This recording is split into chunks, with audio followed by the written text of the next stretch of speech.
We introduce part two of our book by invoking Robin Wall Kimmerer words that remind us recognizing both the wounds and the resilience in our world is essential for healing. Today, we examine how social science education can address the silences that obscure past and present injustices while celebrating the beauty and strength within our diverse communities. Chapter 9, which we'll explore today with Greg and Amy, illuminates how critical multiculturalism serves as a foundational approach to healing within educational contexts. Their work demonstrates how we can validate and honor marginalized voices while building more inclusive and equitable learning environments. I'm honored to welcome our chapter contributors, Greg and Amy Samuels, whose collaborative work has significantly contributed to our understanding of critical multiculturalism in education.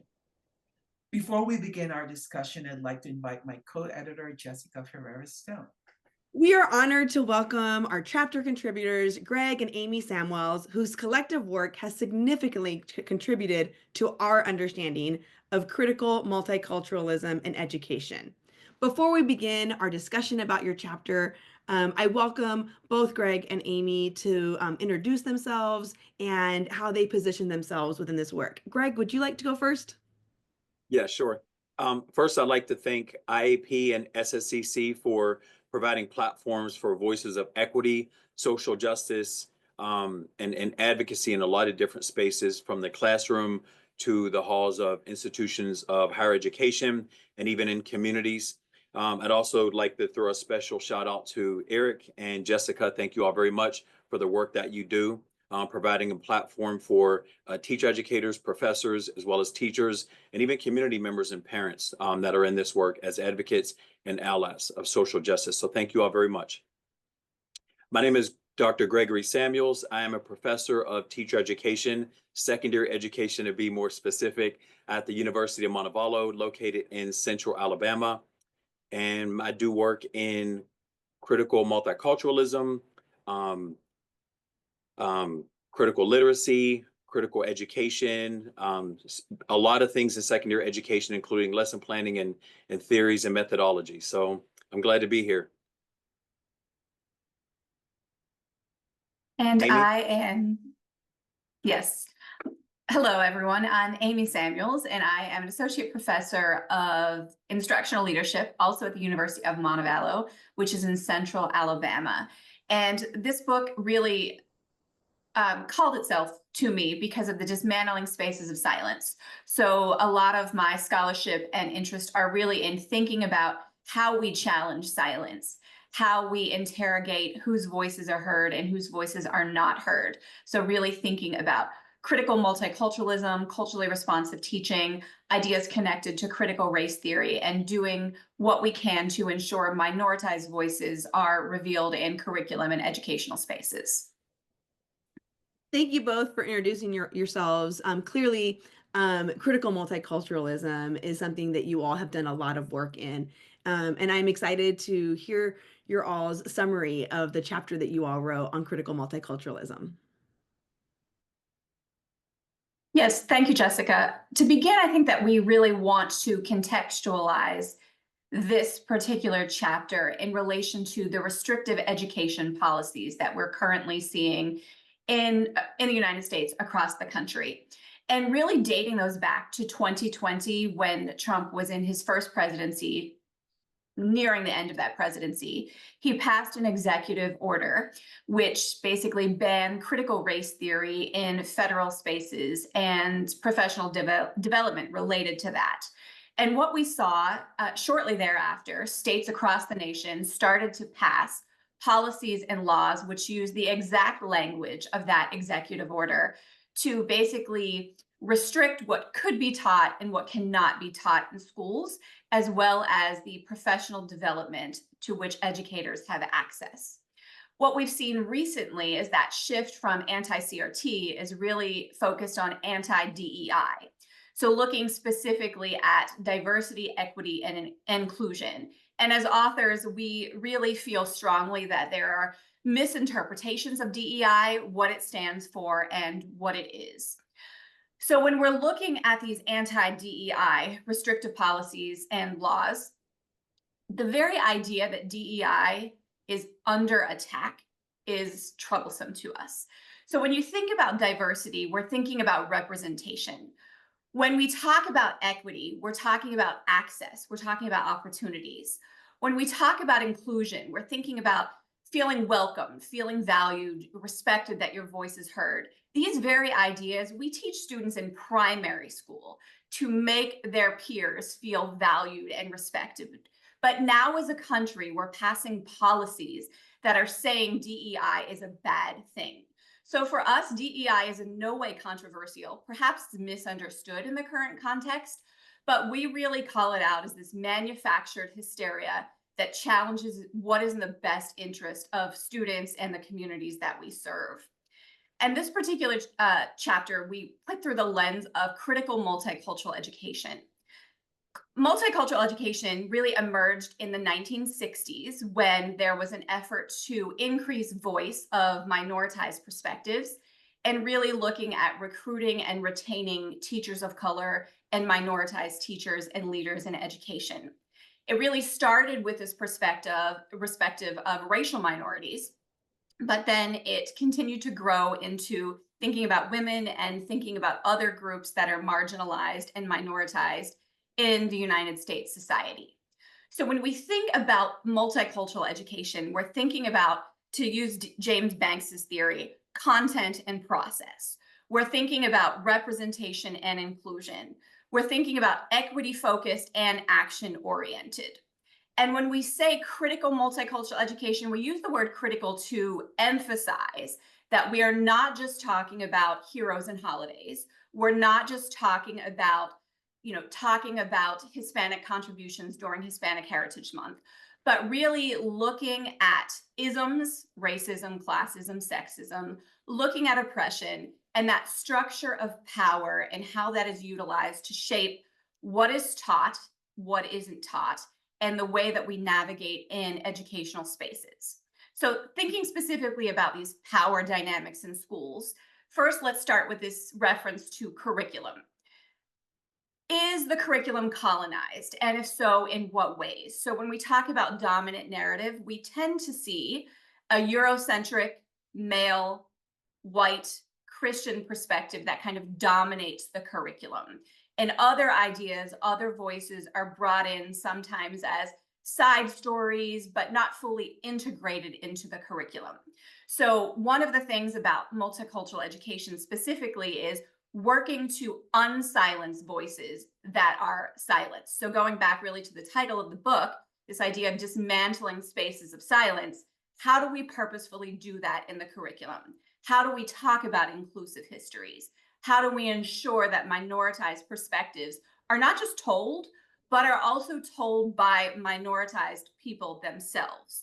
So really looking at that becomes important. So when we think about critical multicultural education, when we think about the content and the process, that's one of the things that connects back to these vague restrictive policies. And Greg and I, as authors, are very concerned by the vagueness of the restrictive education policies, because what we're seeing is educators fearful. They're scared to teach about particular ideas that are deemed as DEI. And for example, just in recent weeks, we saw that there was, news broke about the Air Force potentially being told to remove information about the Tuskegee Airmen from their curriculum. That's problematic. Now, there was a lot of backlash that came from that, and the Air Force said that is not going to happen. We're not going to do that. But our concern is, what if there isn't backlash? What is going to happen then?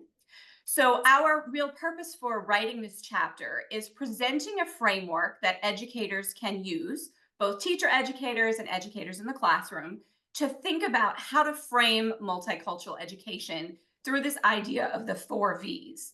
So now I'm going to turn it over to Greg, my co-author, so he can kind of work through that framework. Well, thank you, Amy. Sometimes as teacher educators, professors, teachers in the classrooms, we're kind of inundated with frameworks and strategies and some theories, but we want this to be as practical as possible. It can be seen as we mentioned, as like an adjective or a noun, a theory. It should be more practical than anything as it exists in our educational spaces. We wanted to help provide student agency in your own spaces with your teacher educators, pre-service teachers, and especially students in your classroom. We wanted to have you think about curricular inclusivity. What can you do with the curriculum? How can you reflect on what you're putting forth in your classrooms or your IHE courses, and how can that make you ask a question of why are these people not included? Why are these people not voiced? We kind of want you to ask why of yourselves, because sometimes us as educators, we make mistakes and we need to be prompted to do better. And I think this conceptual framework will help us do better and dismantle some of these spaces of silence. We can ask ourselves specific things about demographics, which we'll get into as we move into the frameworks or components. We want to think about curriculum and we want to think about educational spaces. It can be applied to quite a few things, but that's going to depend on where we are and where we're serving from our individual role. So kind of think about where you are, where you're serving, and then apply this conceptual framework from that point. So the first component I'd like to talk about is, give me 1 second.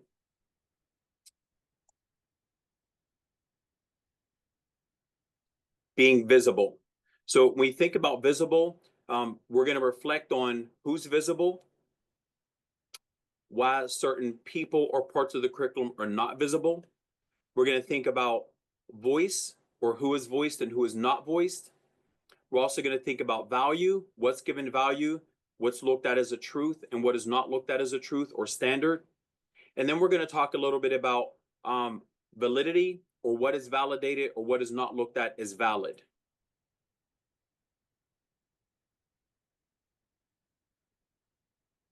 So this is the framework. And so we'll talk a little bit about what is visible, who or what is included or excluded. A lot of times when we look at, let's say, a painting, for instance, you may see things in the painting or you may see something in the scenery, but there are also sometimes things not in the scenery. And so us as educators or those who are engaging with pre-service teacher or teacher candidates, we want to ask ourselves why we're not including certain things in the curriculum. So what is present is just as important as what is not present. And we kind of want to reflect and ask ourselves those things. We can think about things as simple as a Canva presentation or a PowerPoint presentation. A lot of times as early educators, even as professors, we make simple mistakes of only including one type of person. The people who are included in the images, the examples that are used, they're very homogeneous. So we want to add diversity to that, and we want students to be able to see themselves in those presentations within that curriculum or that practice. And then moving over to the right, we have voice. You want to consider who has the power to provide a platform for addressing arguments, concerns, or even evidence of truths. When you think of voice, I want you all to try to think about someone being at the table.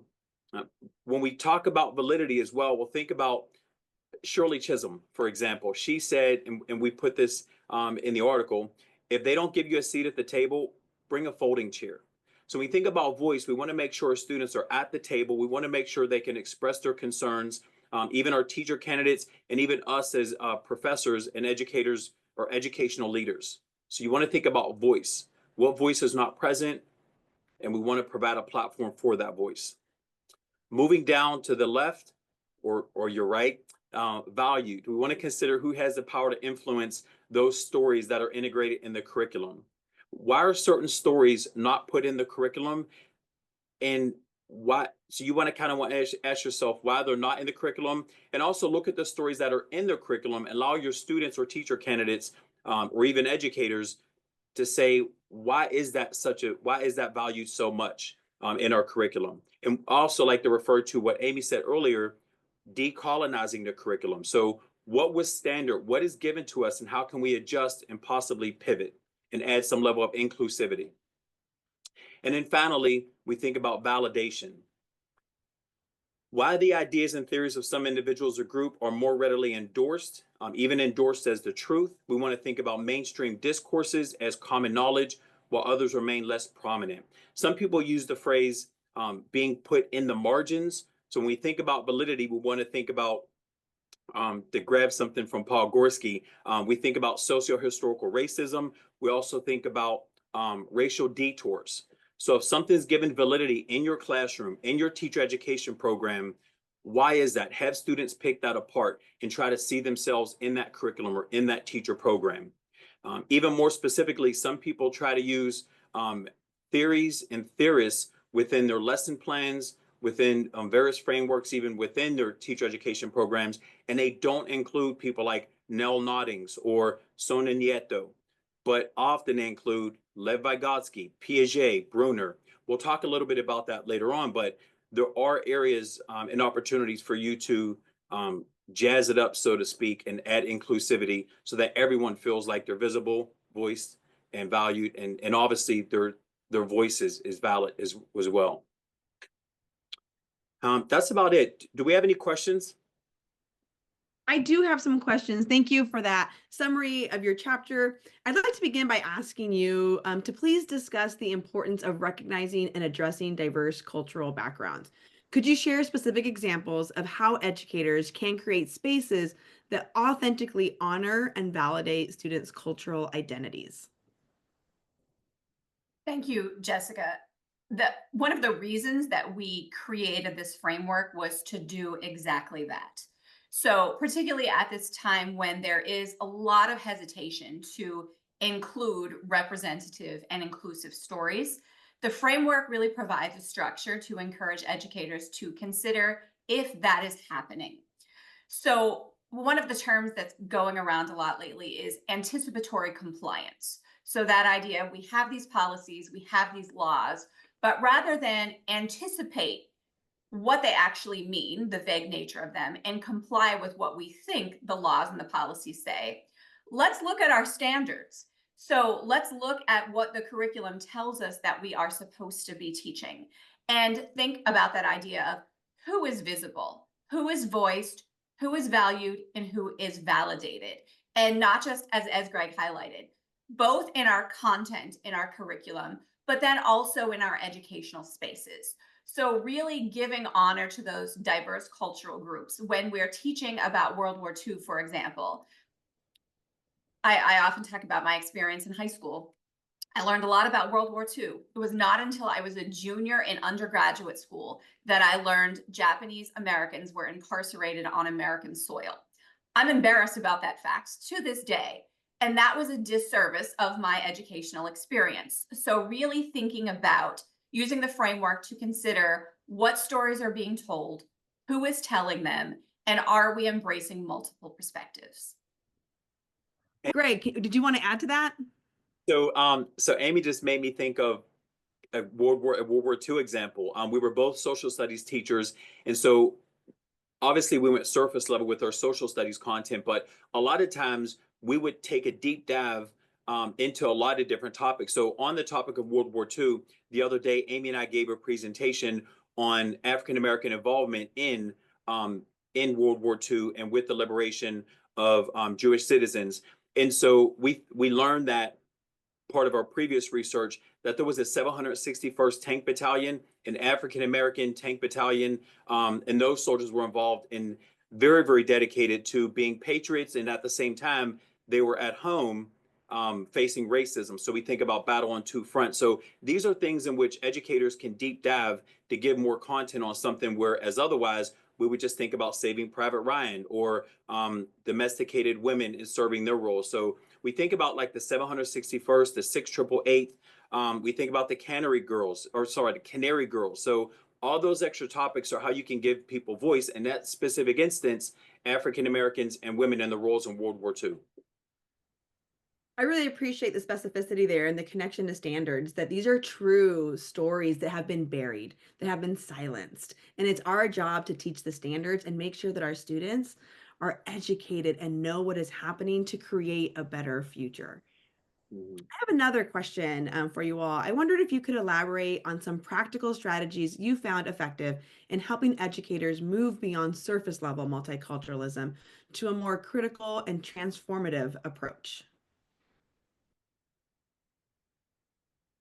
So I really think, particularly when you're thinking about educator preparation, the idea of critical theory really comes into play. So encouraging people to think critically about why they think the way that they think, why they believe what they do, why they were taught what they were taught, why weren't they taught other things.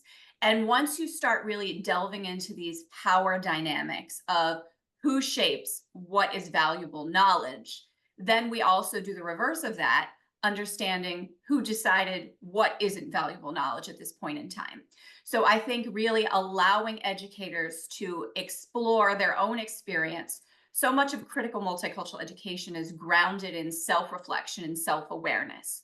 So what is my story? Where did I come from? How did I learn? Who did I learn from? And then how did that influence what I know and count to be legitimate knowledge? Earlier, Greg talked about, educational theorists who are very well known and should be very, very well respected people in the field of education.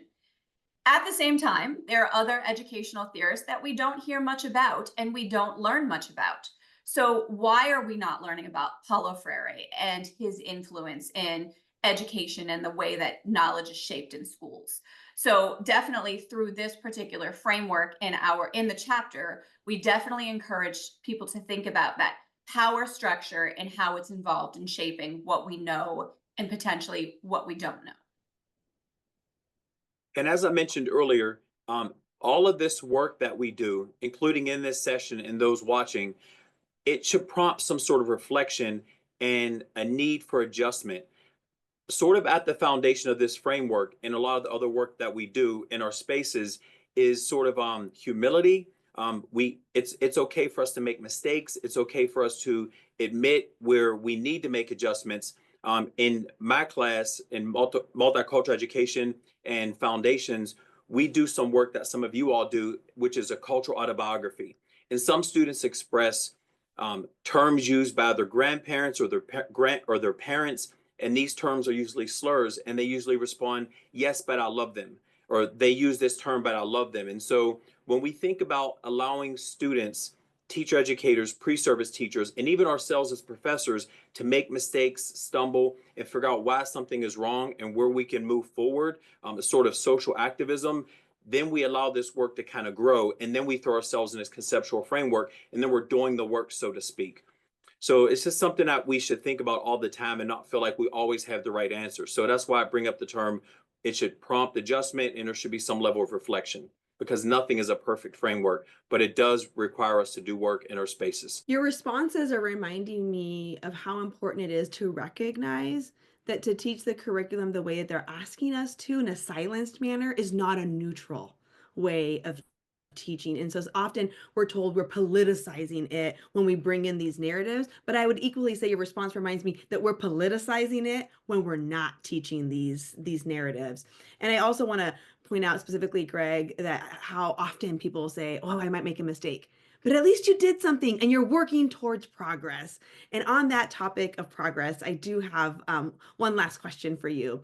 So looking ahead, what role do you see critical multiculturalism playing in shaping a more equitable and healing-centered educational space? What gives you hope for the future?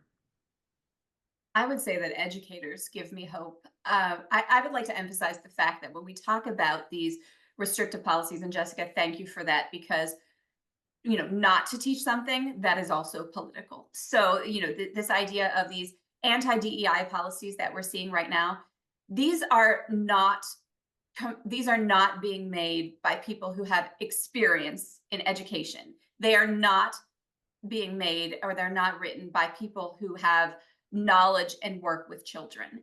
And when you talk to most educators, they want, and I hesitate to use the word safe space because that's a very subjective term, but they want to educate children in a space where they are encouraging, and they're encouraging representation. They're encouraging access and opportunity. They're encouraging students to feel welcome and valued, their families to feel welcome and valued.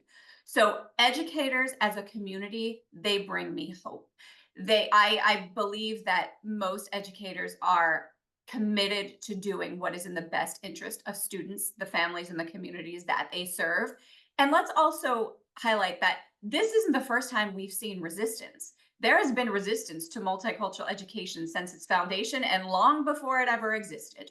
So while it is discouraging and while it can be exhausting at times, we do know that justice does prevail. So that idea of people committed to doing the right thing in the best interest of students and families is what gives me hope. And I love the activist approach. Yes, let's go out and do something. I think of things very immediate. I see an improvement in professional development workshops where instead of just grabbing a homogenous group of professionals and educators to show up and speak, the teacher educators or students in your classroom or in your school, I see us thinking about a diversity of presenters in professional development, a diversity of strategies to use. Like we mentioned earlier, instead of just reaching towards the typical theorists. Now we start to talk about Gloria Ladson-Billings. Now we start to talk about Nell Noddings. Now we start to talk about Geneva Gay, so on and so forth. We mentioned James Banks. When we start to mention the foundation of where we're learning some of these professional development techniques, we start to think about the founding members, the proponents, the pioneers. I also see it even improving things like, not too many people talk about this in teacher education programs or in K through 12, but what about our placements? We send our teachers to the same homogenous schools, the same middle, upper class, and wealthy school districts, but those students need to see themselves in teachers. They need to see themselves as an administrator. So when we send our interns there to these schools, if our racial minorities or women in math or girls in math and science aren't seeing themselves as a teacher or someone to be shadowed, that's a problem. So when we think about the framework, when we think about dismantling spaces of science, spaces of social science, we have to be intentional.